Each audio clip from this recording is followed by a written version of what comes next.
Hey, for all the authors that are listening out there, I wanted to share with you this great email that we received here at the Reading with Your Kids podcast from Dr. Linda Mubarak. She is a past guest and the author of Maxine's New Job. Here's the email. Dear Fatima and Jed, good news! Maxine's New Job has been nominated to receive the prestigious Henri Award at the 2018 Christian Literacy Awards for Outstanding Literacy Work in the Children's Book Division. I sincerely believe your certifying Maxine as a great read helped bring increased social media attention to the book. Thank you for the exposure and the great marketing.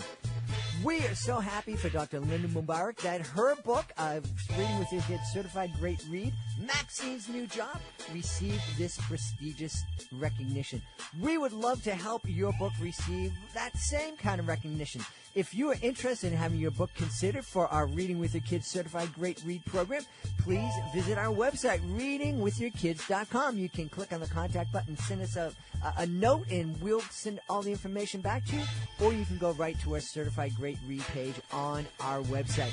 It's fun, it's easy, and it is really an effective way to let the world know that your book stands out above all the rest. The Reading with Your Kids Certified Great Read program. Reading with Your Kids. Hola, ni hao, konnichiwa, assalamu alaikum, shalom, jambo, bienvenidos. Hi, my name is Jedley, and this is the Reading with Your Kids podcast. We are coming to you from the beautiful neighborhood of Reedville in the southwest corner of Boston, Massachusetts. We have a fantastic guest for you tonight, coming to us from Charlotte in North Carolina. She is a mom. She is an educator. She is the author of My Daddy Doesn't Need a Cape. Please welcome to the show, Sheryl Smiley Oliphant. Cheryl, how are you? I am doing pretty good. That was a great introduction. Oh, you're welcome. I got to tell you, you folks can't see it, but right now, Cheryl's middle name, that Smiley, is appropriate because she has this huge, beautiful smile on her face. It's a habit. It's a habit. That's great. It's great. We were joking before we started recording. I mentioned that Cheryl is a teacher. She is a theater teacher, or she's in middle school, so she's probably a drama teacher. And we'll get into that a little bit later in the interview. But right now, I can't wait for you to tell us all about My Daddy Doesn't Need a Cape. Sure. Yeah, definitely. So My Daddy Doesn't Need a Cape is basically a book about a little girl named Kimmy. She's a 3-year-old little girl, and she just thinks the world of her dad. And so basically what happens is she's looking at her dad as like this iconic superhero, but yet adults and parents, they're looking at the dad like, he's just an average everyday Joe. Like, he's not doing anything special, but she's like, look, he can fly, but he's dangling off of a ladder trying to hang a Christmas light. Or she's like, look, he has this monstrous appetite. And they're like, no, your dad's just greedy. So everything he does, she justifies it as if, see, he has to be a superhero. She's like pleading her case to her best friend. And everybody else just, parents will just look at it like, that's nothing special. But little kids, it just shows you that, to us, it may be a little tiny thing, but to little kids, it's like a big deal. Like, whatever we do, oh my God, my mom is the best at this. My dad's the best at this. So that's kind of what I wanted to showcase in the book. Like, you don't have to really be a superhero to be a super dad. Just be there for your kids. That's pretty much it. Well, this is a picture book. You wrote it for kids, but I think this message is for adults. Yes, that's exactly. One of the things that we talk about here on the podcast is that parents are a child's first and most important teacher. And when I started the podcast, people would correct me and they go, okay, I buy the first, but they're not the most important teacher because some parents just aren't that good at it.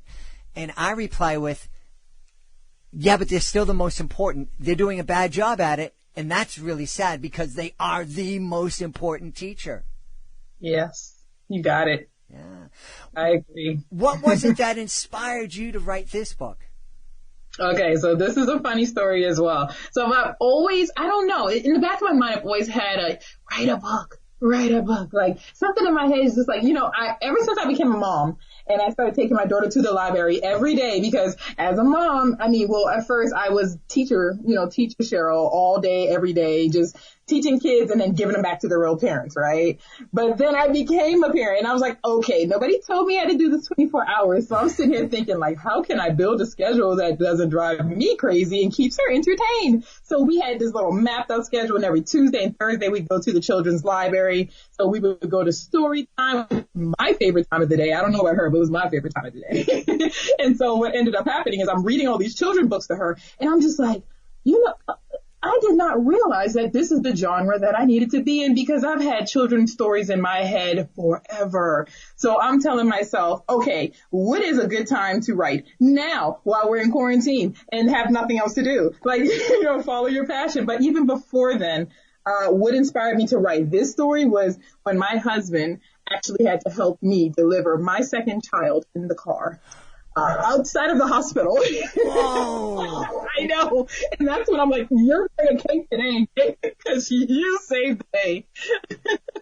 Wow. Yes, that's what gave me the kick. I'm sitting in the hospital bed after she's born, where everything's after the climax period of the story, when I'm back there screaming, oh my God, I need a doctor. But so we're in this room together, and I think they took her. I think they were doing tests on her. It was just me and him. He was sitting in the recliner, and I'm sitting in the bed, and I'm just looking like, I need to write this story today. So I pull out my cell phone. I'm not kidding. I pull out my cell phone, go to the notes section, and I'm just start typing away, and just getting it out of my head. And then, of course, the editing process happens later. So that's really where the story was made, in the hospital bed after I gave birth to my daughter in the car, with no doctors or any anesthesia, nothing. Well, you didn't need a doctor because you had a superhero with you. I know, right? Exactly. That's why I was like, this has to be told. I need to get the story out here. My wife often tells a story when my firstborn, my son was born, the doctor, when we called the hospital, the doctor said, I don't think she's ready. Take your time. No rush. Take it easy. And we live pretty close to the hospital. So I was taking my time, doing it easy, stopping for gas. And my wife is screaming at me, going, if this kid comes, I'm not naming him Sunoco. Get me to the hospital. That's so funny. And did she make it? She made it, right? She did. She made it with 10 minutes to spare. She knew more than the doctor. Oh my gosh, I promise. I wish I had 10 minutes. He ran in to get the wheelchair because he knew I wasn't going to walk. And then right as he came back with the wheelchair, the baby's already halfway out. I'm sorry. It's funny to laugh at it now. Yeah, this is wonderful. I'm thinking that this would be, I don't know if you get away with it, but I think this would be a lot of fun to put on as a play with your middle school students. And I will give them that. Don't tempt me. Okay? Because I will give them a writing prompt in a minute. Hey, here's your prompt. Go, improv. Well, this is really exciting. We talked a little bit before we started recording about the fact that we don't see a lot of positive images of dads, especially in media that's aimed at older, not so much older teenage kids, but that those middle grade kids, those 7, 8, 9-year-olds. A lot of the dads we see on sitcoms, if they're there, and a lot of times they're not there. If they're there, they're not very impressive people. They're not superheroes at all. Do you have any idea why that might be happening? I always ask myself that question too. I'm always like, okay, we always see the moms and we always see the nannies and all these female figures, but it's very seldom you'll see a dad. And like you said, if they're in there, they're the comic relief dad. They're like the duds kind of. So, that's what I would think. I would think maybe writers are just looking for a way to sneak in some more comic relief. That's what I would say. But that is a question for me and you both, Fred. I wish we had, more representation from fathers and sitcoms and shows, like you said. Yeah. Yeah, because we need to encourage positive behavior. You know, I know. Whether it's helping people be more accountable, making the society more just and equitable for everybody. We need to let young men know that it is cool to be a superhero dad. That's probably the best thing that they can be. Yes, definitely. I underrated it before I became a parent, but now I'm like, oh man, this is an important job. Because if I mess up, I mean, you know? Well, it is the thing, because it's, like everything else comes with warning labels. You can't do this until you're a certain age, and you can't do this unless you get a test and you get a license, but you're going to have a kid. No, go ahead. Just have a kid. And, right. And there's not all joking aside, there's a lot of folks out there. We were blessed. My wife and I were established, and I had my mom and dad when my son came along, and my wife's mom and dad were there, and brothers and aunts and uncles and grandparents. We had tons of support. And there are a lot of kids who don't have any, and they don't have any role models. And we need that today. We need to support everybody and really encourage families. Yes, and that is why I wrote the book. You tied it all together. I love that. That was great. All right. Well, I'm loving it. Thanks, Eric. Thanks for being on the show. No. We got some. Right? Hey, we can wrap it up. What's the reaction been to folks who've experienced my daddy doesn't need a cape? Oh my gosh. Okay. I wasn't ready for like the support that I have been showered with. I just wasn't ready. It's just that it's really just making its way really quickly. I produced, well, I'm in theater mode. I published my book, at the end of May. So I remember, I think it's the last day of May I published it. And here we are in August. I believe is that 3 months later? Yeah, about 3 months later. And I've already have people in Canada messaging me and emailing me like, I just got your book, and oh my gosh, this is so cute. I love it. My daughter will not put it down. And I'm just like, I was just putting something out there to see if I could do it, because, I'm just that kind of person where I'm just like, I believe I can do anything too. So I want to just try everything. If I have my mind to something like, hey, I want to take up knitting, I'll go find a knitting class, or I'll go online and look at some videos on YouTube or something. I'm a person that when I think of something, I have to do it, So the book has just been traveling, and I've been having so many people. I've actually, my network of authors and illustrators have grown tremendously throughout the month. I've already, on my Instagram, I've never seen 1,000 followers, but I'm over that now, so I'm just like, wow, this is really starting to grow a little bit. I was not expecting this. So then I actually just finished writing my second book, which is still in the illustration process. But I said, you know what, let's go ahead and keep the snowball effect moving. I'm getting my work out there. People are actually seeing it. And that's the important part. As a writer or artist, you want people to see your work. You want them to feel, the emotions and everything inside of your work. So I just love the feedback support that I've been receiving.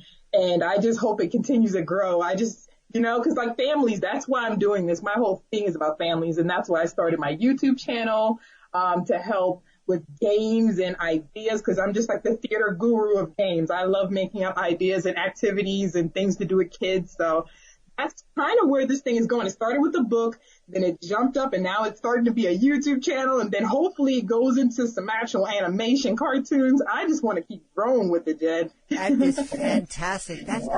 Now, coming from a background of live performance, teaching kids, and I imagine as a theater teacher, you've done your own acting, and you've gotten out there and you've been performing in front of people. One of the things for me, someone who's been performing magic in front of audiences for 30 years, the writing experience is so different. Because when you're on stage, you do something, immediately if something works or if it doesn't work. If it works, you hear it. If it doesn't work, you don't hear anything, and you think, Oh my goodness. Oh my. Right. But, you know, and when you're writing, you know, when you were writing that in the hospital, you wrote that, and then it was months and months before you got any kind of reaction. Was that a difficult transition for you? I don't think so, because like I said, when I wrote it, I wasn't really expecting, you know, to be the next JK Rowling. I was just like, I'm just gonna, you know, something is telling me to write this, and I have this story to tell, and I just want to tell it. And I wasn't really expecting it to go too far, because I didn't know what I was doing. This was not my area of expertise at all. I didn't go to school for creative writing or anything. I mean, my professor said I had a way with words when I wrote plays, but that's all. You know, I think she was just talking about playwrights. So I really took that literally. I said, hey, I got a way with words. So I really was not expecting all this pushback that I was getting in a good way. So it really, it wasn't anything that I could expect, because it just kind of happened, but I love that it happened. So I just, you know, I want to keep going. I feel like this, you know how you feel that when you're doing something, it just feels right? Mm-hmm. Yeah, that's what it is. It's just like, it's not easy, because I mean, there's still avenues that I hit where I get roadblocks and I got to turn around and find another way to get my goal. But it's more of, it makes me happy. I want to write. I run to the computer. I'm like, I'm clicking, clacking. I'm doing my thing. And it just feels like therapy. Like you're sitting in a therapist's office and you just told them all your problems. And now you feel like, and then you go home, you know, go about your day, but you feel lifted. That's how I feel when I write, and I, you know, tell stories and I make activities or anything like that. It gets me going, you know? Yeah. And what a great experience to take back to your middle school students, and you're teaching them theater, you're teaching them storytelling, and now you're able to show them, hey, there's so many different ways to tell stories nowadays, through theater, through video, through books, through podcasts. Yes. And it's funny, I taught my kids how to do every last one of those things you said, and didn't even realize I was going down this avenue. Like I taught them last year before COVID hit, I taught them how to make podcasts. So they did student podcasts talking about social awareness events. Then I had them adapt. I bought this really cool book that I was gifted when I first had my daughter, called Mary Had a Little Glam. I know a lot of people know it. It's very popular. So it's a story adaptation it's an adaptation off of Mary Had a Little Lamb. So I read them that book, and then I said, now you guys take your own fairy tale, and I want you to adapt it and make it your own children's story. So then I had my students doing these things all along, and then I look back and I'm like, I'm doing this. I'm going on podcast interviews, and they can actually see me doing this stuff now when I go back to school and I talk to them next week. I can say, hey, Miss Smiley was on a podcast, or hey, Miss Smiley wrote a children's book. So everything I have you guys doing in a lesson, I'm actually in the real world doing it. I think that's so cool, you know? Well, it is. We're living in a time right now. I'm almost 100 years old, so I've seen technology evolve. And you know, when I was in elementary school, you know, we would sneak into the auditorium and put on little plays, and we had these little cassette recorders, and we would interview each other. So I was like making podcasts back in the 1800s. No, not quite that old, but you know, a long time ago. And then in the 80s, I was, you know, creating a video, but the video that I created, it cost us $100,000 to put it together. And nowadays, the technology that's in my phone is, you know, the camera in my phone is more advanced than all the cameras that we had for that $100,000 shoot. It's incredible. What a time we're living in, that the kids have this voice and the ability to communicate with the world. Man, I wish I wish I could fast forward and be born just for a little bit. I don't think I want to be a 2000s baby, but if I could I often think of myself, like, if I could just maybe be born in around this era and be about, let's say 12, 13 is a good age. I want to be that middle schooler right now with all this Google. Oh my God, if I could just go and Google my book reports back then. I had to get the thesaurus. I had to get the big, remember the encyclopedias, the big, yes, you can blow the dust off and it fills the room. I had to go in those things and read and look up and get a dictionary and actually look it up, go to the catalogs and flip through the I'm like, what in the world? My kids are growing up and they won't even have to see paper. It's weird. Those encyclopedias, I remember we had a set. Someone borrowed a couple of editions. So every time we had an assignment, I had to pray that the subject didn't begin with the letters that was missing from our set. Right. Same story, man. Oh, I love it. But it's interesting. On the same time, we have this. We're living in this time where kids have this ability, and I should say adults. We also have the ability to use this to communicate. But it seems, a lot of that bandwidth is being used by kids making TikTok videos. Oh yeah. And I hope this is just part of the evolution process. Yes. Oh my gosh.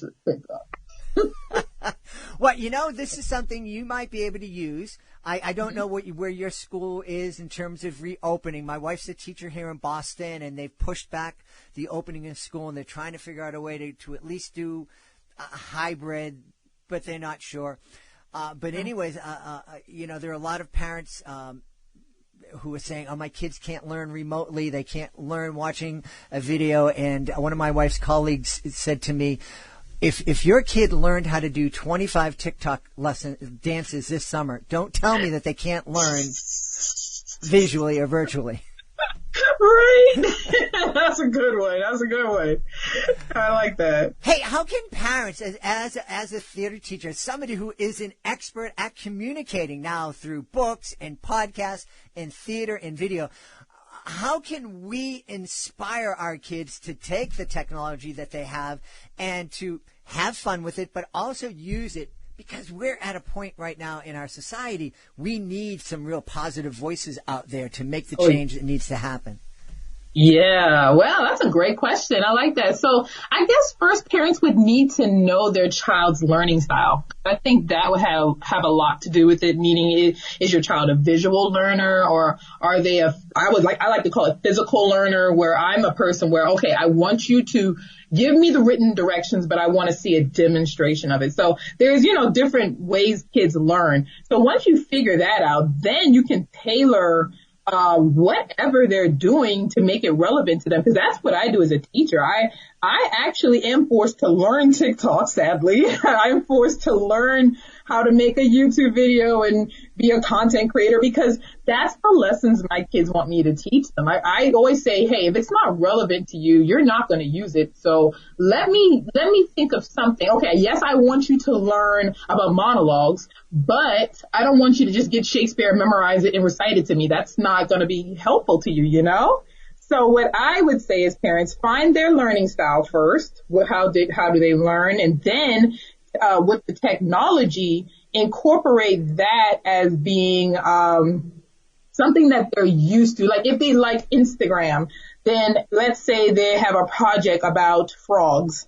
Then you can tie that together. So if you got the Instagram, that's short videos, less than a minute, kind of comedic stuff going on with that. So then they can use that knowledge that they have for Instagram, making a video about a project about frogs. There you go. You just put all the interest and the assignment together, and then that kid will never forget that lesson, because they're going to have so much fun creating something, using their passion, what they like to do, whether it's podcasting, whether it's making videos, whether it's painting, writing stories, anything. So you just kind of take their passion take their passion, then add it to what is the task at hand and figure out how to weave them together. That's pretty much what I do. And that's why I've had such a really big success rate as far as getting kids to open up more, increase their public speaking. We just work on all of that, Yeah. And I think it's really important too, that parents take this advice that you've given us and really have conversations with our kids about media and how they're using it, because we're telling, every time we're using social media, every time we're using video, we're telling stories, and we're telling stories about ourselves. And there are some stories that kids are telling about themselves through social media that they probably don't want out there. They won't want out there 5 or 6 years from now. And they need to be aware of that now. Now's the time to teach them that, not when they're applying to college and their college admissions guys going, Yeah, you had this entry on Instagram back in the day, and we don't think we want doing to hear it. Speaking of media, tell us where you have a lot going on online. Tell everybody where we can find you online. Okay, well, my centralized place to find me and where I'm most active is Instagram. I don't know, it used to be Facebook, used to be my thing, and then all of a sudden the students are like, Facebook's for old people, and I'm like, oh, well, excuse me. Right, I remember when Facebook was invented when I was in college, and that was just a networking system for college kids, and now it's for everybody, and grandma has an account. Okay, I get it. So I didn't leave Facebook, I'm still on there too, but my Instagram is Cheryl S. at Cheryl S. Sorry, no, I forgot. Sheryl S. Oliphant is where you can mainly find me. I'm on there posting daily. It has slowed down a little bit because we did have open house today, so I'm getting back into school because we actually are doing a remote learning until further notice here in Charlotte too. So we start school next week. But yes, my Instagram, and then my website, you can also find me at CherylSOliphant.com. And then I have, a list of all the things I do as far as how I create my games and activities for kids. And then I have book information and things like that on there. And then my Facebook, you can like my author page. It's the same Cheryl S. Oliphant, so you can find me on there as well. And my books are sold on Amazon too, and Barnes and Nobles, I believe, Target and Walmart. Yeah. That's a lot. And we should probably note that Cheryl is spelled with an S. Oh, yes, S. Yes. Well, that's interesting. We've had such a great time speaking and laughing with the author of My Daddy Doesn't Need a Cape, Sheryl Smiley Oliphant. Hey, Cheryl, I had a blast. Thank you so much for being on the show. Thanks for having me. This was fun. I gotta get on again, man. Please be sure to join us for the next edition of the Reading with Your Kids podcast. Our guest will be Jolene Gutierrez. She'll be here to talk about 2 wonderful new books that are just being published, Mac and Cheese and the Personal Space Invader, and also Bionic Beast. That's the next edition of the Reading with Your Kids podcast. Hey, early on in the show, you heard us talk about the Reading with Your Kids Certified Great Read program. If you are interested in this wonderful program, please be sure to go to readingwithyourkids.com, click on the Author Services button at the top of the page, and find out all about it. I want to thank the folks who made today's show so very wonderful and fun. Of course, we want to start by thanking our guest, Cheryl Smiley Oliphant. Be sure to check out My Daddy Doesn't Need a Cape. Also want to thank my incredible team, starting with my producer, Fatima Khan. I want to thank my awesome author, Ambassador Peggy Cotto. I want to thank my beautiful wife for all the support she gives me. But most of all, I have to thank you. Thank you so much for taking the time to join us today. And as always, thank you so very much for taking the time to make the world a better place by reading with your kids. I'll be looking for you in the next edition of the Reading with Your Kids podcast.